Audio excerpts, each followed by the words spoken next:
So we've got Mr. Paddington leashed up here. So just an FYI, when using his name, Patty has been shorter, and I find single syllables are just quicker for them to pick up on. So Patty is what we've been using for our name games. And he's not going to be completely confused if you say Paddington.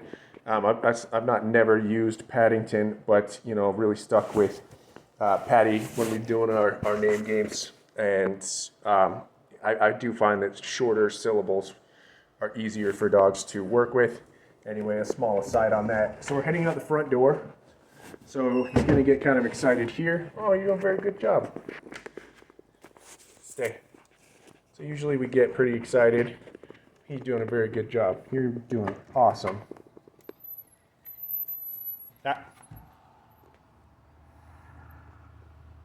Free. Good boy. So we were all the way out the door. Very good work, sir. Before we let him go. So again, that sit and stay before we go through doorways is super crucial. And then what we're gonna do, is basically I'm just periodically giving him some treats when he's hanging out by my side. We initially worked inside and then brought him outside, and again working from an easier environment to a more challenging environment. Now we're at the point, good boy, where we are I was going to say clicking, but giving him a treat about every 10 paces. Oh, sorry, we got wrapped up here, buddy. Yeah, you did. You're doing great. And actually, when I've been doing my loose leash walking, I've been saying yes as a marker. I almost always prefer to use the clicker because it's more precise.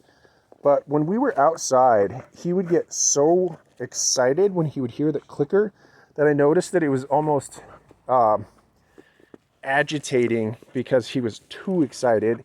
And so I've just been using the marker word yes. So say yes, let him know he's doing the right thing. And it's helped to keep him a little bit more calm. The benefit to you, it can actually be a little bit less cumbersome. Yes, to say yes than carrying your clicker when you're your loose leash walk. But I don't do that for the owners. I usually just do what works best for the dog and just want the best, the results. And for Mr. Paddington right now, saying yes has just been able to keep him a bit more calm. Good job, buddy. And so I'm saying yes about every 10 paces. 4, 5, 6, 7. Yes. So I actually want to say yes a little bit sooner there because he got out in front of me. Yes, and came back to me. I wanted to let him know he did a very good job by coming back to me. Yes. So he's getting a little rambunctious today. He's usually really sticking with me, and he's getting a little bit excited. I'm actually really proud of him because he's excited and still working through that and sticking with me. Yes. He's doing a very, very good job. He's usually a little more docile. Yes. You're doing great, buddy. So we're going to turn around here, go this direction. Yes. So just so you know, on the 10 paces, yes, that's like about where we're at, where we can go 1, 2, 3. But if we notice that he's getting too wound up, then we can make it a little bit more frequent than that. That's fine. And he swooped over to my left-hand side. I have only been treating him on my right-hand side to keep that consistent. So I'm not ever going to give him treats when he passes over here to this side. I just want to be very consistent. And so we can say, touch. Good job. And get him back where he needs to be positioned. And just keeping him consistent with the, where he needs to be. Good boy. Where he needs to be positioned. We'll just keep things constant for him. And if he's on the right-hand side, so he swooped over to my left, he's not going to get anything. Yes, comes back and gets his treats. Good job.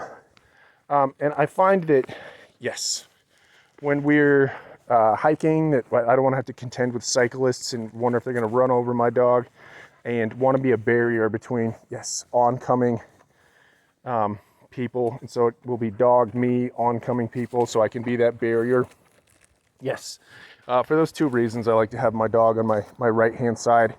So it's not set in stone. If you want to work with him on your left-hand side and only do that, or have him be able to go to either side, that's fine. This is not set in stone. But I yes, find it preferable. And initially when I'm training, I just stick with one side. Touch. Stick with one side so that my dog, or your dog rather, doesn't get in a bad habit of circling around. I really don't like it when dogs wrap me up, yes, with the leash. And if they don't get used to one side, they feel like they can just, yes, wrap you up and zip around, which is what we really, really want to avoid. I do not like that. Yes. So another note on our loose leash walking is that just right over here, we were doing, touch,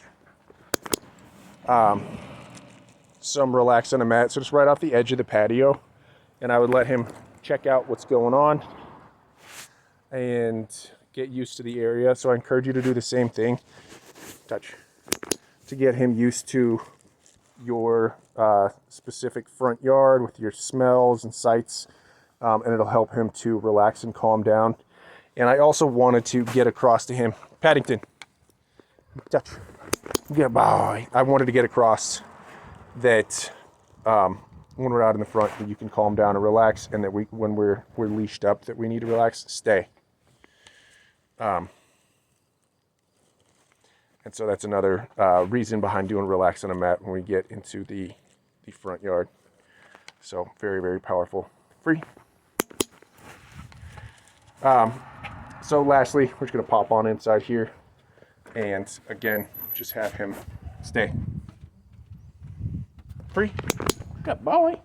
Good boy. Oh, you got shut in. Sorry, buddy. Patty, come. Yeah, no, don't get shut. Ah. You good, bud. Patty, come.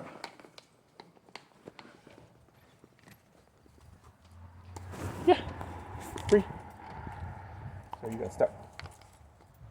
Free. Here.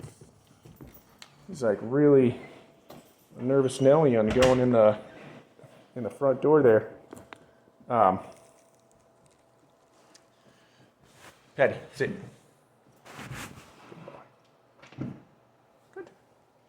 All right, we'll sign off here. All right, very good job, sir.